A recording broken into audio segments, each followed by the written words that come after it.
दादा दीदी दोहो के दियाय सांगत सगई मासे जोड़ा सारी हे सांगत सारी गे तेलंग रोपड़ सांगत जोरालु साइंगे दुलड़ सगई जोड़ा हवालंग अटू पट्टू गे मोहन तेलंग रोपड़ सांगत जोरालु साइंगे दुलड़ सगई जोड़ा हवालंग अटू पट्टू गे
एगिरमिया अलम खतीरा ओड़ा हड़को एगिरमिया उडुक हिजुमे हम दीदी एगिरमिया अलम खतीरा ओड़ा हड़को एगिरमिया उडुक हिजुमे ए सांगत सारी गे गोरी ठिका दिपली काटन उडुक हिजुमे मेरे चेलिक हलो मिया इया कोलेरे गोरी ठिका दिपली काटन उडुक हिजुमे मेरे चेलिक हलो मिया इया कोलेरे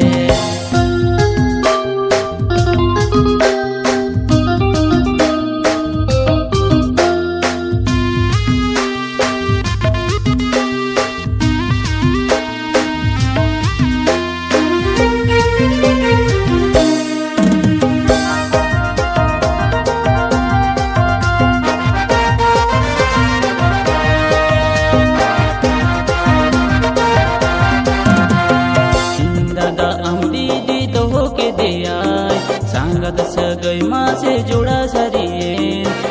दादा दीदी तो हो के दिया सांगत सगई माँ से जोड़ा सारी ए सांगत सारी गे तेलंग रोपड़ सांगत जोरालो साइंगे दुलड़ सगई जोड़ा हवालंग अटू पटू गे कोहन तेलंग रोपड़ सांगत जोरालो साइंगे दुलड़ सगई जोड़ा हवालंग अटू पटू गे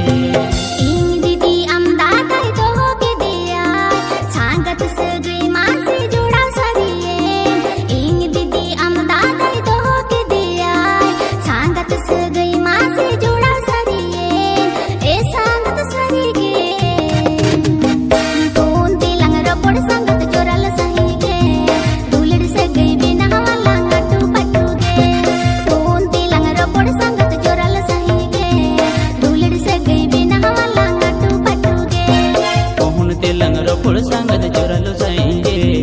दुलड़ सगई जोड़ा हवालंग